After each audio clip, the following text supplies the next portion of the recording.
نحمدہ ونصلی علی رسولہ الکریم اما بعد فاعوذ باللہ من الشیطان الرجیم بسم اللہ الرحمن الرحیم۔ ناظرین کرام السلام علیکم ورحمۃ اللہ وبرکاتہ۔ میں آپ کو اپنے چینل خواب نامہ نورانی میں خوش آمدید کہتا ہوں۔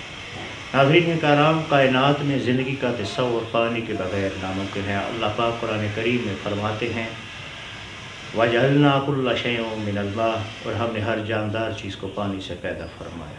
تو ناظرین کرام، آج ہمارے خوابوں کی تعبیروں کے سلسلے کے حوالے سے جو موضوع ہے وہ بھی ہے کہ خواب میں پانی کو دیکھنے کی تعبیر۔ اس میں مختلف کیفیات ہیں۔ خواب میں پانی دیکھنا، صاف شفاف پانی دیکھنا، خواب میں گدلا پانی دیکھنا، خواب میں پانی میں اپنا سایہ دیکھنا، خواب میں پانی پر چلنا، خواب میں پانی اپنے گھر کے سہن میں دیکھنا، خواب میں پانی جی بھر کر پینا۔ تو آئیے چلتے ہیں تعبیر کی جانب۔ خواب میں پانی دیکھنا، خواب میں پانی دیکھنا اگر وہ صاف اور شفاف ہو تو یہ رحمت خداوندی کی علامت ہے۔ اللہ تعالیٰ اس شخص پر، اس گھر پر رحمت فرمائے گا۔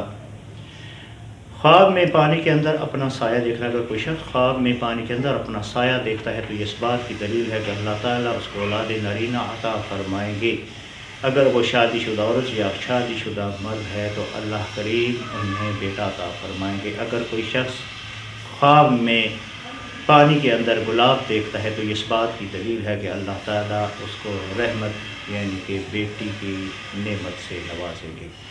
اسی طرح اگر کوئی شخص اپنے گھر میں صحن میں صاف اور شفاف پانی بھرا ہوا دیکھتا ہے تو یہ اس بات کی علامت ہے کہ انشاءاللہ اس گھر میں رحمت، برکت اور مال آئے گا۔ اگر تجارت کے پیشہ سے منسلک ہے تو کاروبار ترقی کرے گا، اگر ملازمت کے پیشہ سے تعلق رکھتا ہے تو پھر ترقی کرے گا، روزی میں برکت آئے گی، پریشانیاں اور غم دور ہو گئے۔ اگر کوئی شخص خواب میں دیکھتا ہے کہ وہ پانی کی سطح پر چل رہا ہے، امام ابن سیرین رحمۃ اللہ علیہ فرماتے ہیں کہ وہ اس طرح دیکھے کہ جس طرح پانی بہتا ہے کہ وہ پانی پر اس طرح چل رہا ہے تو یہ بزرگی کی علامت اللہ پاک ایمان کی دولت عطا فرمائیں گے۔ اگر کوئی شخص خواب میں دیکھتا ہے کہ اس نے گدلا اور سیاہ پانی دیکھا یا گدلا اور سیاہ پانی پیا تو یہ رنج و غم اور مصیبت کے آنے کی علامت ہے۔ اگر کوئی شخص خواب میں جی بھر کر کسی نہر، دریا یا بالخصوص چشمہ سے پانی خوب سیر ہو کر پیتا ہے تو یہ بھی رحمت خداوندی کی علامت ہے۔ اللہ پاک اس بندے پر خصوصی رحمت فرمائیں گے اور یہ دنیا میں عیش و عشرت کی علامت ہے۔ اللہ کریم ہمیں نیک اعمال کرنے، نماز پنجگانہ ادا کرنے کی توفیق عطا فرمائے۔ وآخر دعوانا ان الحمد للہ رب العالمین۔